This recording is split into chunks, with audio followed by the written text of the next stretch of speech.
Okay, today we're going to talk about creating objects. And always remember, an object is an instance of a class. That might even be on a test sometime. An object is an instance of a class.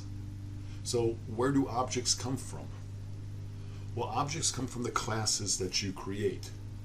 And a class is a specific type of code made to create objects. It specifies the data the object can hold. We call them also attributes, or the object's fields, and the actions that an object can perform. That's the object's methods or behaviors. So you look at a class, when you write a class, you can look at a class as a blueprint for the object. And like a blueprint, I can create many same type objects from that one blueprint. So if I had a class that called automobile, for example, and we had make, model, year of manufacturing, VIN number, color, those would be attributes that I was interested in for the object. And they're abstracted from everything I could say about a car. I'm only interested in those particular things. I really don't care about, say, horsepower or the type of engine or the type of wheels. I only abstract what I think is important, which is the make, model, years manufactured, VIN number, and color. So I use that as a blueprint. And from that blueprint, I could create an object of a red Chevrolet, I can't think of a Chevrolet. How about a blue Ford Mustang, what else? Year, it was manufactured 2018, VIN number 1Z628QR W397. That's one. But I also, from that same object, can create another automobile. Say, for example, a Jeep Cherokee Black 2021 and VIN number 738WJQR7112. And I create those two objects from the same class automobile. So think about, again, a class as a blueprint. We can create as many objects, as I said, as we need from one class, and they take up memory. Objects are stored in memory on your computer. Just like when we used strings were objects, and we pointed to where they were stored in the variable. Same thing here. When I create an object, it points to where it's stored. And again, an object is an instance of a class. So how do I create an object? Here it is right here. Here's where we did the keyboard using the scanner class. So this first half, here's the variable keyboard. This is going to become our object. It's going to point to the address where the object is stored. And it says, okay, this keyboard is of type scanner. It's of the type scanner class.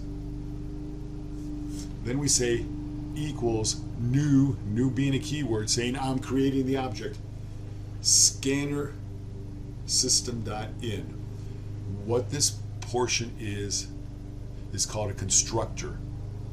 This actually, the new scanner, parentheses system.in, actually creates the object. It actually creates the scanner object. This is why it's called a constructor. It constructs the object. So if you look down here, it says keyboard is the variable, and it's pointing to the address where this object is located. And whatever this object has as far as attributes or data and behaviors, it's all contained in this object. Same thing with the random class. We had a variable rand. And we said, okay, rand is a variable of type random. It's of the random class. And again, it's not created till I do the new random and then this parentheses. Again, this is the constructor. New is a keyword, and random without anything there is a constructor. So rand, the variable, points to the random object. And you can create your own objects. Let me see. Let's try creating an object of our own. Let's go to Object Demo. Oops, wrong one. So let me bring that down. So what I'm going to do is bring up a program and just showing you how to create an object.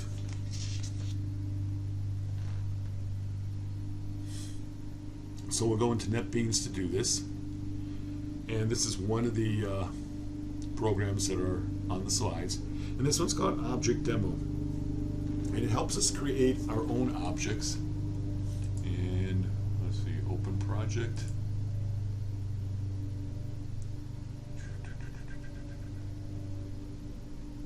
Okay, Object Demo. So I'm going to get the source. And here's Object Demo. And so what we're going to do,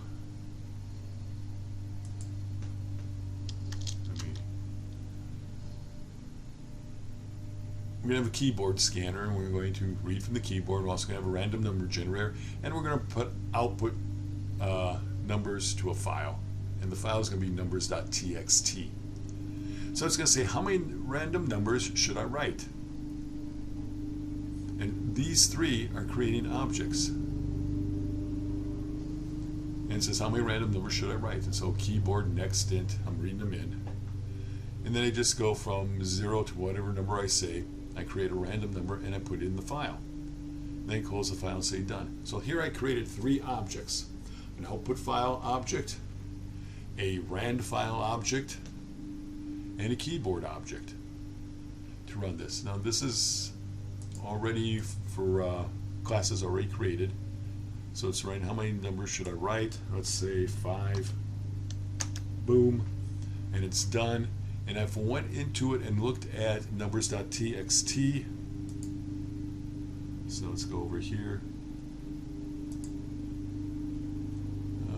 Let's see, NetBeans projects. And we were doing object demo.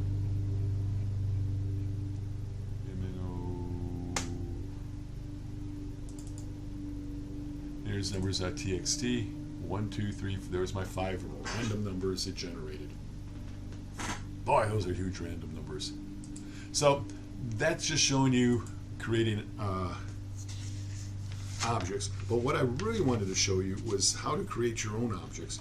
And so that's in the rectangle. So let me get out of this one. I'll close this. And open project. Let's look at rectangle.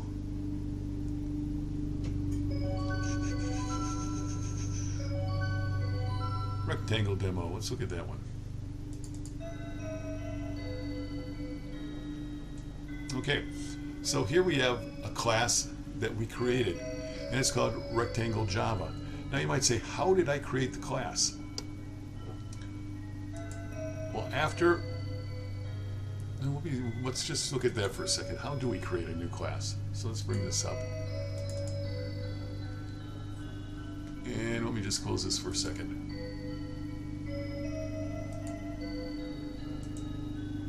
Okay, so I'm going to say new project. So we always start with a new project. It's a Java application. Next. And I'm going to call it Create Java Class. Okay, so we'll finish that. And just like before, here's my Create Java Class. And here's my main. And so I want to create a Java class. So what I need to do is go into File and say this time, New File. Create Java class. I'm going to create a Java class. Next. And what do I want to call it? Yeah, I can call it new class. Yeah, let's call it the automobile. The one I did, auto. Okay, finish. And there's my class. Notice there's no main in it. There is no main in these classes. Classes do not have mains. And so here I could put make, and that would be a string. String model.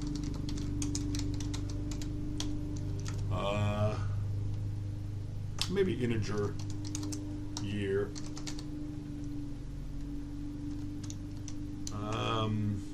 String VIN number. And what was it? Make, model, year, was manual. Oh, color. String color. So that's what the automobile can do. And it could possibly accelerate. So we might say public. What are we going to return? We'll return a double. Accelerate. And if I say I'm going to return a double, it means I have to have something there. So I will say return. Let's give it.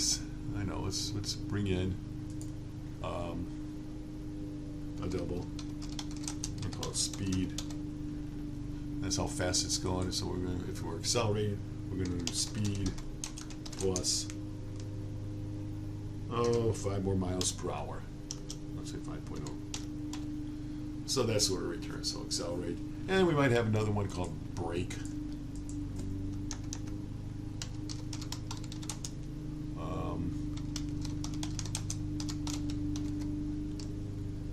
And again, we're going to get our speed.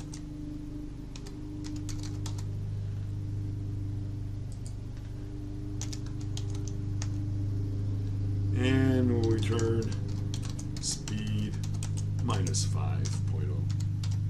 So that's what, I spelled return wrong. That's what our auto class would do.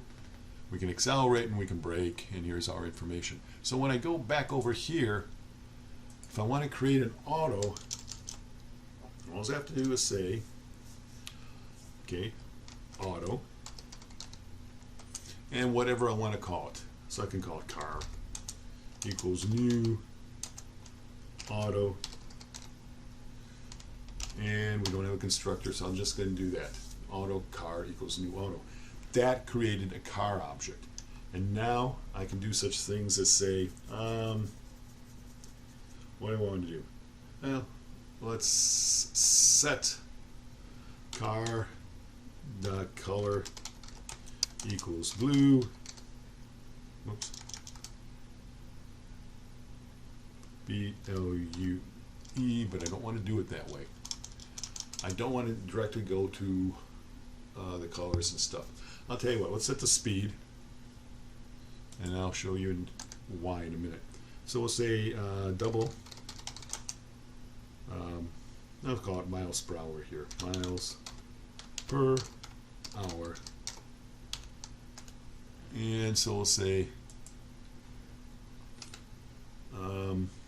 car, and then we'll say, well, I got to set miles per hour to something.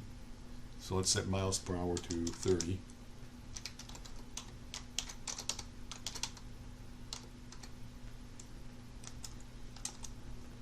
I'd say 34.5. Okay, so we're going 34.5.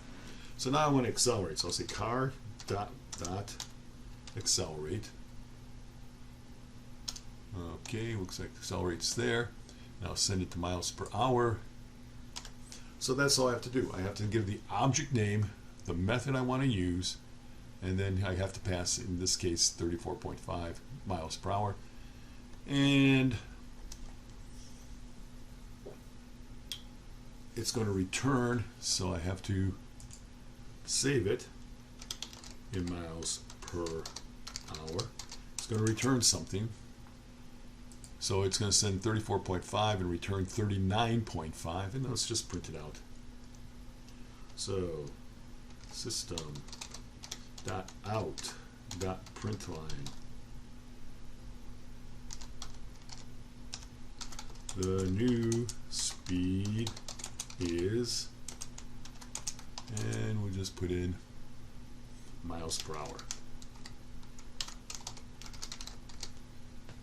Okay, like that. Well, so let's try that. So what it basically does is it should accelerate the car. So let's run. New speed is 39.5. It worked. Hey, I accelerated. So that's what I did with my car. So let me get out of here. Let's close this and let's go back to where I was going to go before. And that was in the rectangle. Just to show you one completed. Okay. Okay, let's do rectangle demo.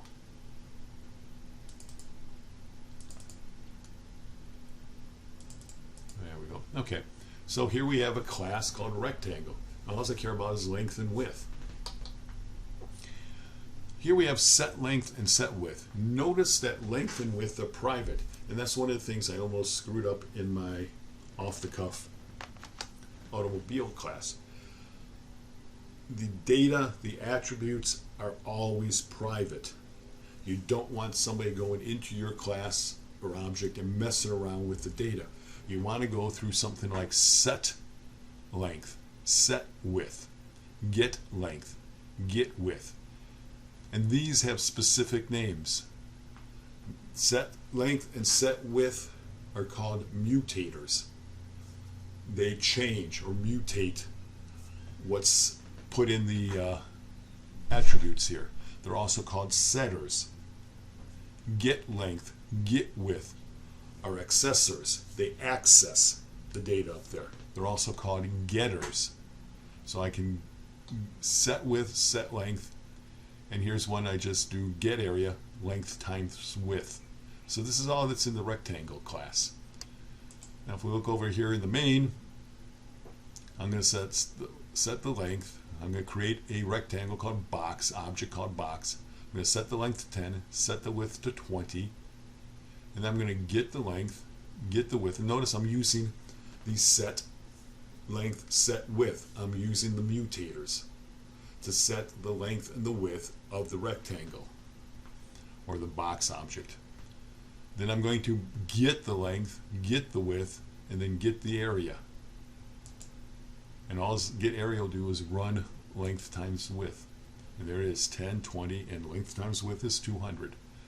So that's, again, the class. This is the, and notice, again, when we go back to the rectangle class, length and width are attributes that aren't in any method. Because they're not in any method, I can use them throughout the whole class in any method. Their scope is the whole class because they're not assigned to a method. If I moved length and width, say, down to under set length, their scope would only be in the set length module. But because they're not in any method, I can use them throughout the whole class. And so here I am setting length, setting width, and here getting length, getting the width, and here's just length times width. One other thing, when you set like length or width, don't use the same word. Don't use length here, say length equals length, width equals width. If you do that, the computer gets confused and it will store it locally and not up here. So use something else like LEN, W, whatever you want to use. Okay, so that's just kind of a quick brief overview of classes. Again, email me with questions, put it on the discussion board, and we'll talk to you later.